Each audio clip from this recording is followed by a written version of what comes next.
గురించి చెప్తున్నాం. దేవుని మందసం ప్రభువైన యేసుక్రీస్తుకి ఏ విధంగా సాదృశ్యంగా ఉందో నేర్చుకున్నాము. అలాగే దేవుని మందసము మనలో ఉండాలి. అక్కడ ఇశ్రాయేలు ప్రజలకి ఏమైందండి, వారిలో దేవుని మందసం లేకపోవడం వలన చనిపోయారు. యుద్ధంలో ఓటమి ఎదురైంది. అది నిన్న మనం నేర్చుకున్న పాఠం. దానికి కొనసాగింపుగా ఈరోజు కూడా కొన్ని దేవుని మాటలు నేర్చుకుందాం. అయితే మొదటిగా,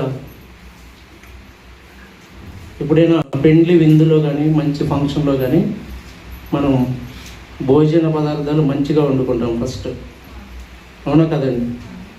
అయితే ఆ భోజన పదార్థాలు వండటానికి పాత రోజుల్లో అయితే ఎక్కువగా కట్టెల పొయ్యి మీద వండేవాళ్ళు ఎక్కువగా, అవునా కదండి? ఇప్పుడు వండుతారు రైస్ వరకు, మేబీ చాలా తక్కువ చూడటం మనం, లేదు ఆల్మోస్ట్ లేదు. కొన్ని చోట్ల చూడవచ్చు మనం. కట్టెల పొయ్యి మీద వండినప్పుడు సపోజ్ మ్యారేజ్ అనుకోండి, ఒక 10 days ముందే మంచి చెట్టు చూసి మంచి కలప ఉన్న చెట్టు చూసి కొట్టి దాన్ని పేళ్ళు చేసి గొడ్డలితో పేళ్ళు వేసి ఎండబెడతారు. ఎండబెట్టిన తర్వాత వాటిని చక్కగా మంచి ఎండలో ఎండబెడతారు. మంచి మంట అందుకోవాలి కదా మండిచ్చేటప్పుడు, వండేటప్పుడు. సో అయితే ఆ వంట చేసేటప్పుడు ఆ కింద మంటను కనుక చూసినట్లయితే మనం చుట్టూ అన్ని వైపులా కట్టెలు పేర్చి పెడతారు, వెలిగిస్తారు. అది మండుతూ ఉంటుంది. అది మండితేనే భోజన పదార్థం అనేది కొంచెం మంచిగా రుచిగా ఉంటుంది. కట్టెల పొయ్యి మీద వండిన ఆహార పదార్థాలు బాగా రుచిగా ఉంటాయని మనకు తెలిసిందే. అయితే అక్కడ పాయింట్ అది కాదు, కానీ ఆ కట్టెల పొయ్యి మీద కింద మండే కట్టెలో నుంచి ఒక కట్టె తీసుకొచ్చి పక్కన పెట్టామనుకోండి, అది కొద్దిసేపటికి ఏమవుతుంది, ఆరిపోతుంది, ఖచ్చితంగా ఆరిపోతుంది. వీటితో పాటు ఉన్నప్పుడు ఏమైంది, మండుతుంది. మన ఆత్మీయ జీవితం కూడా అంతేనండి. ఎప్పుడైనా సరే మనము 3 4 కూడి దేవుని మందిరంలో ప్రార్థన శక్తి చేత, పరిశుద్ధాత్మ చేత మండించబడినప్పుడే మనం కూడా నలుగురితో కలిసి మండుతాం. ఎప్పుడైతే నువ్వు అంటే మీరని కాదండి, నేను కూడా, నాకు కూడా ఒక చెయ్యి ఇలా చూపించానంటే మిగతా వీళ్ళు నా వైపు కూడా చూపిస్తాయి. కాబట్టి నాకు మీకు ఈరోజు దేవుడి హెచ్చరిక ఏంటంటే, మన దేవుని మందిరం నుంచి దూరంగా ఉన్నామంటే ఖచ్చితంగా ఆ ఆరిపోయిన కట్టెలాగే ఉండిపోతాం. ఎప్పుడైతే మందిరంలో అందరితో కలిసి ఉంటామో అప్పుడు బాగా వెలిగించబడతాం. పరిశుద్ధాత్మతో, శక్తితో నింపబడి వెలిగించబడతాం. ఓకేనండి? అయితే ఈరోజు నిన్న చదివిన మూలవాక్యం ఒకసారి చదివి సహాయం చేయండి. 2 సమూయేలు 6:1.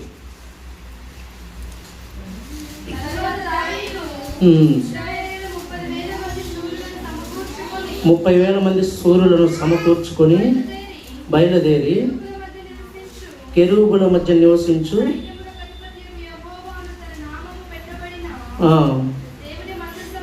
దేవుని మందసమును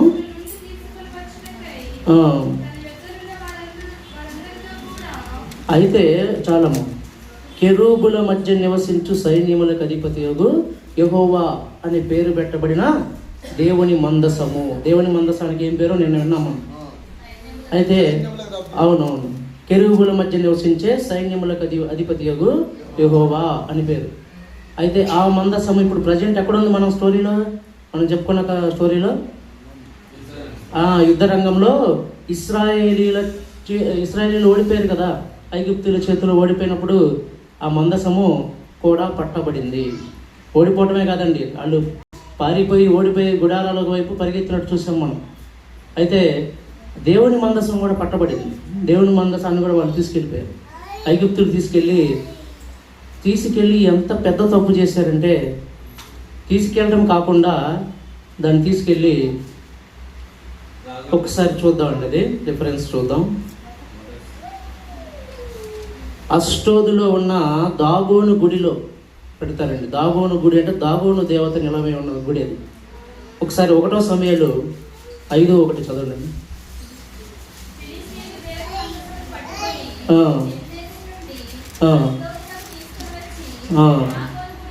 దాగోను గుడిలో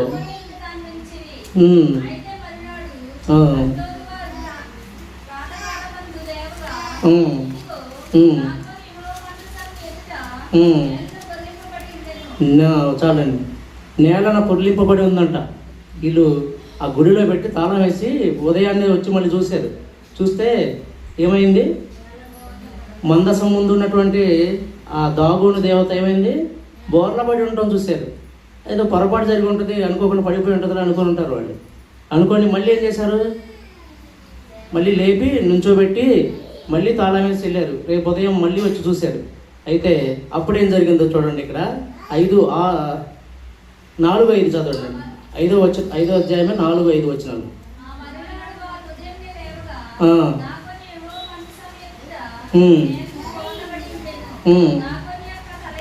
తలయు 2 అరచేతులు తెగవేయబడి. ఆమేన్.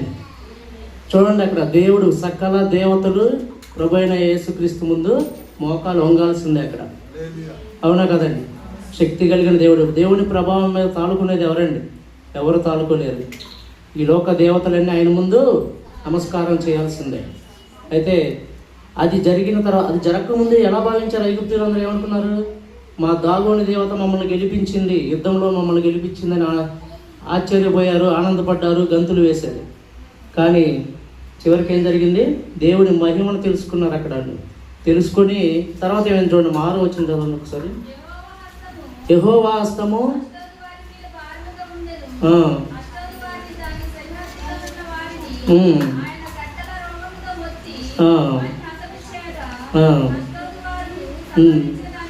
గడ్డల రోగం అంట. చాలండి. గడ్డల రోగంతో వాళ్ళని మొత్తితే చనిపోయారు కొంతమంది. తర్వాత అందరూ మళ్ళీ పోగయ్యారు. ఐగుప్తుల్లో ఉన్న సర్దార్లు అందరూ పోగయ్యి, రే బాబో, ఇదేదో పెద్ద దేవుని మహిమ కలిగిన అదే, ఇది నిజమైన దేవుడు, జీవము కలిగిన దేవుడు కదా, మనం పొరపాటు చేసామని భయం వేసి అక్కడ వేరే పట్టణానికి పంపించేశారు. అష్టోదు నుంచి గాతు అనే పట్టణానికి పంపించారు.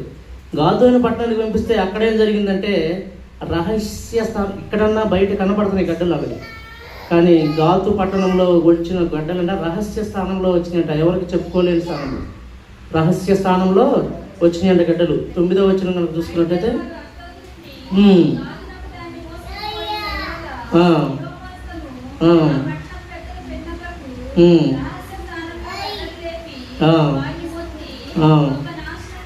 గొప్ప నాశనం చేసిన దేవునితో పెట్టుకుంటే అంతే కదండి. మనం దేవుని ప్రభావం తాలుకునేది ఎవరు? తట్టుకునేది ఎవరు? అయితే ఇక్కడ రహస్య స్థానంలో గడ్డలు తెచ్చినట్ట. తర్వాత అక్కడ వాళ్ళు కూడా భయపడిపోయి దాన్ని మళ్ళగా ఎక్రోన్ అనే ప్రాంతానికి తీసుకెళ్తే అక్కడ కూడా సేమ్ ఇలాంటి సిచ్యువేషన్ ఎదురైంది వాళ్ళకి. ఇక భయపడిపోయారు. దీన్ని ఎలా అయినా ఎవరో ఒకరి దగ్గర చేర్చేయాలి, దేవుని మందసం మన దగ్గర ఉండటం కరెక్ట్ కాదు అని అర్థమైపోయింది వాళ్ళకి. ఏం చేశారు? ఇక తర్వాత బెత్సెమనే అనే పొలం దగ్గర తీసుకెళ్ళారు. మెల్లగా తీసుకెళ్ళగానే అక్కడ పర్టికులర్గా పేరు అయితే ఏం లేదు, కానీ కొంతమంది తెరిచి చూసినట్టుగా ఉంటుంది. దేవుని మందసాన్ని తెరిచి చూశారు. అక్కడ తెరిచి చూడగానే 50,070 మంది చనిపోయారు ఒక్కసారిగా. అంత మహాభయంకరం అండి. 50,000 మంది అంటే అక్కడ దేవుని మందసం చూద్దామని మేబీ అక్కడ వచ్చి ఉండొచ్చు అందరూ. ఆ బెత్సం అనే పొలంలోకి, బెత్సమెషు అనే పొలంలోకి అందరూ మేబీ వచ్చి ఉండొచ్చు. అందరూ ఒక చోటకు వచ్చి ఉండొచ్చు చూద్దామని. ఎప్పుడైతే అది ఓపెన్ చేశారో, తెరవగానే దాదాపు కదండి, ఎగ్జాక్ట్ నెంబర్ ఉంది, 50,070 మంది చనిపోయారు ఒకేసారి. ఎంత వినాశనం చూడండి. ఇశ్రాయేలీయులు ఎంతమంది చనిపోయారు? 34,000. మొదట 4,000 మంది, తర్వాత 30,000 మంది. కానీ దానికి ప్రతిగా దేవుడు వీళ్ళు ఎంతమంది చనిపోయారండి? 50,070 మంది చనిపోయారు. అయితే ఇక ఇది ఇక్కడ ఉండటం కరెక్ట్ కాదనుకొని మళ్ళీ కిర్యతారీము అనే ప్రాంతంలో అబీనాదాబు ఉన్నాడండి. అబీనాదాబు అనే వ్యక్తి ఉన్నాడు. ఆయన దగ్గర చేర్చారు. అక్కడ మందసం దాదాపుగా 20 సంవత్సరాలు ఉంది అక్కడే. ఆ 20 సంవత్సరాలు దాని మందసం గురించి, దాని కేరింగ్ మొత్తం చూసుకునేది ఎవరంటే అబీనాదాబు కుమారుడైన ఎలియాజరు. ఆయనకి ప్రతిష్ఠ చేశారన్నమాట ఆ మందసాన్ని. అయితే ఆ 20 సంవత్సరాలు అక్కడే ఉండిపోయింది. అబీనాదాబు ఇంట్లోనే ఉండిపోయింది అనమాట ఆ మందసం. అయితే తర్వాత ఇప్పుడు మనం చదువుకున్న మూలవాక్యం ఏంటంటే దావీదు గారు 30,000 మంది శూరులను తీసుకొని మందసం తెచ్చుకోవడానికి ట్రై చేస్తున్నాడు. ఇప్పుడు అది ఎక్కడుంది? అభినాదాబు ఇంట్లో 20 సంవత్సరాల నుంచి ఉంది. ఎవరు పట్టించుకోలేదు దాని గురించి. రక్త ప్రోక్షణ లేదు, దాన్ని చేయాల్సిన పనులను చేయట్లేదు, నైవేద్యములు లేవు, మందసమునికి నైవేద్యము, దేవునికి అర్పణలు లేవు. అలాగే 20 సంవత్సరాలు ఉండిపోతే ఇక్కడ దావీదు గారు ఏం చేస్తున్నాడంటే, దావీదుకి దేవుని మందిరం మీద ఆసక్తి ఎక్కువ కదా, కీర్తనలో కూడా ఉంటుంది కదా, 84 అనుకుంటా ఐ థింక్, కీర్తనలో కూడా ఉంటుంది, దేవుని మందిరంకి ఎప్పుడు వెళుదామా అని. అవునండి,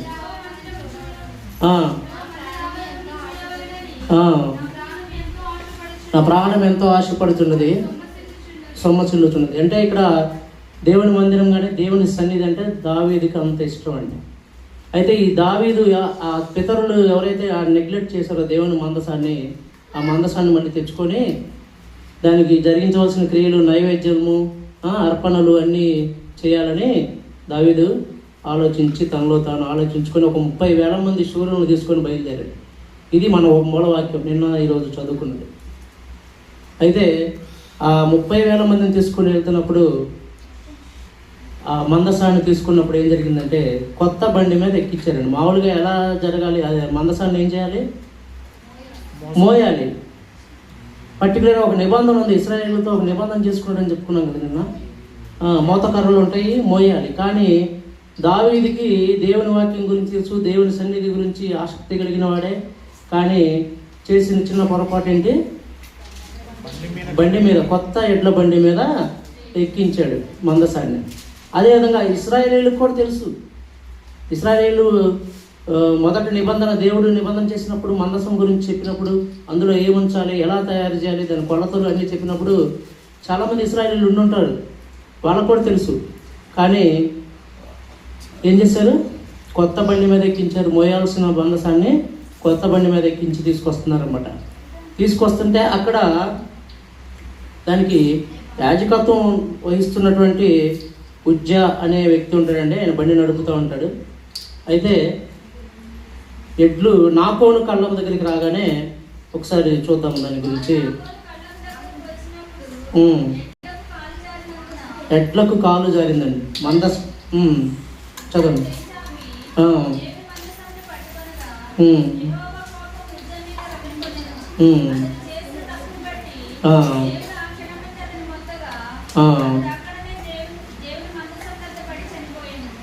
చనిపోయాడు.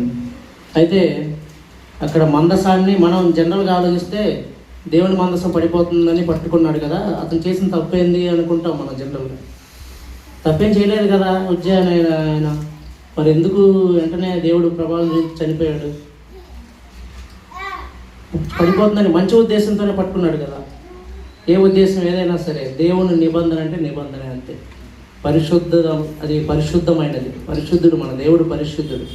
ఆ పరిశుద్ధుని బట్టి ఎవరు పడితే వాళ్ళు పట్టుకోవడానికి కుదరదండి. ఎవరైతే నియమించబడారో వాళ్ళు మాత్రమే దాన్ని మోయాలి.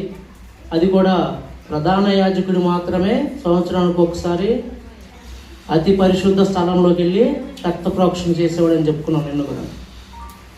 అంతేగాని నువ్వు నేను ఎవరు పడితే వాళ్ళు లోపలికి వెళ్ళి చేసేది కాదండి. అది ఇశ్రాయేలుకి దేవుడు ఇచ్చిన నిబంధన.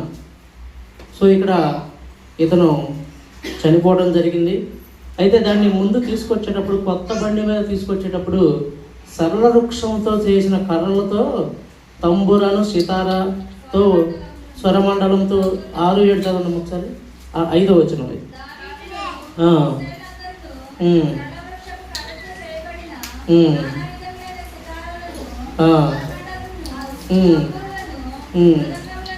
అవును,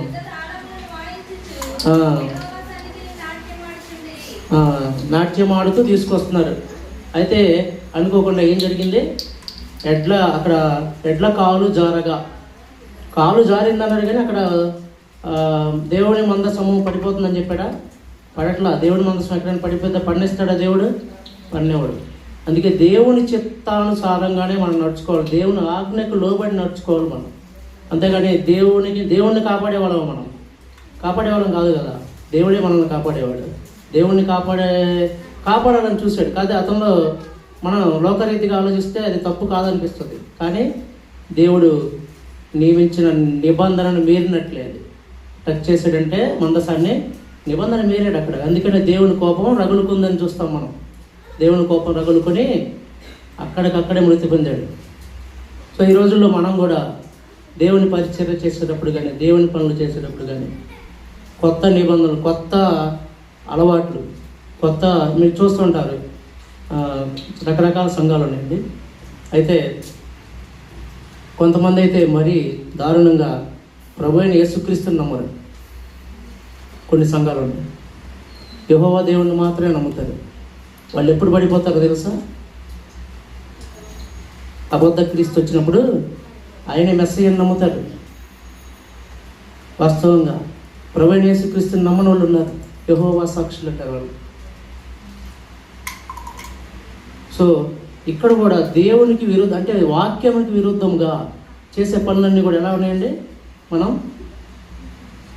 ఆపోజిట్ కొన్ని వాక్యము విరుద్ధంగా చేయకూడదు. ఇప్పుడు అక్కడ దేవుడు ఏదైతే నిబంధనలు ఆజ్ఞలు ఇచ్చాడో వాటి ప్రకారం నడుచుకోవాలి. మనం వాస్తవంగా నిజంగా మనం చాలా అదృష్టవంతులు అండి. ఎందుకంటే మన గ్లోరీ టు జీసస్ మినిస్ట్రీస్ అపోస్తుల బోధ ఎందును, రొట్టె విరుచుట ఎందును, సహవాసం ఎందును, ప్రార్థన చేయడం ఎందును నిజంగా చాలా మంచి సహవాసంలో ఉన్నందుకు మనందరము దేవునికి మహిమ చెల్లించుకోవాలండి. హల్లెలూయా. అయితే ఈ రోజులను బట్టి మనం దేవుని ఆజ్ఞను మితిమీరి, దేవుని ఆజ్ఞలను గైకొనక మన సొంత నిర్ణయాలు తీసుకుంటూ ఏది చేయకూడదు. వాక్యానుసారంగా మాత్రమే ఉండాలి. అయితే ఇక్కడ చూడండి, ఆ వినాశనం జరిగిన తర్వాత, నా పోను కాలంలో ఏ వినాశనం అయితే జరిగిందో అది జరిగిన తర్వాత దావీదు భయపడిపోయాడు. ఇంకా దావీదు పురమునకు ఆ మందసాన్ని తీసుకెళ్ళాలనుకోవట్లే ఇక దావీదు. అయితే అక్కడ ఒబేదెదోము అనే ఒక వ్యక్తి మనకు పరిచయం అవుతాడు. ఈరోజు మన అంశం ఏంటంటే ఒబేదెదోము. ఆయన దేవుని మందసాన్ని ఉంచుకున్నాడు అన్నమాట. ఒకసారి చదవండి 10:11. యెహోవా మందసమును దావీదు పురములోనికి తెప్పింపనొల్లక గిత్తీయుడగు ఒబేదెదోము అచ్చట ఉంచెను. యెహోవా మందసము 3 నెలలు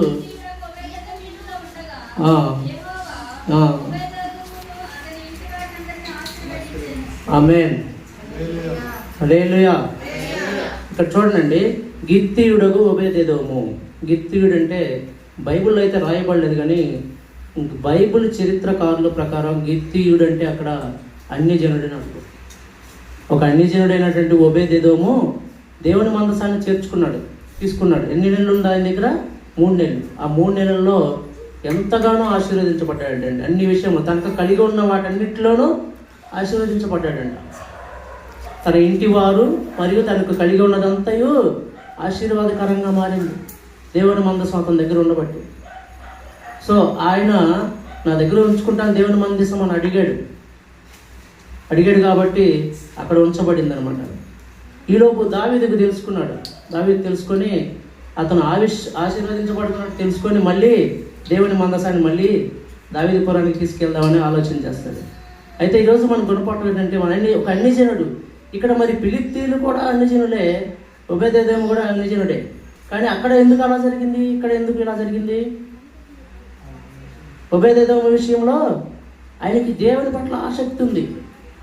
మన మనస్తత్వాన్ని బట్టే దేవుడు మనకి ఇస్తాడండి, ఆశీర్వాదాలు ఇస్తాడు, మన ఆలోచనలను బట్టి.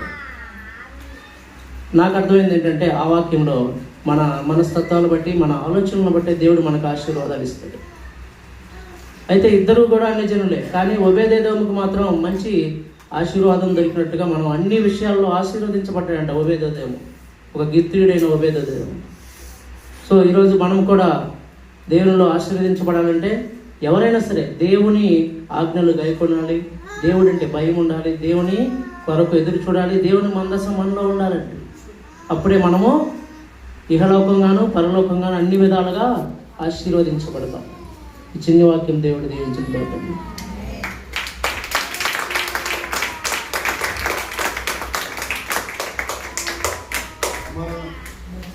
కుమారన్న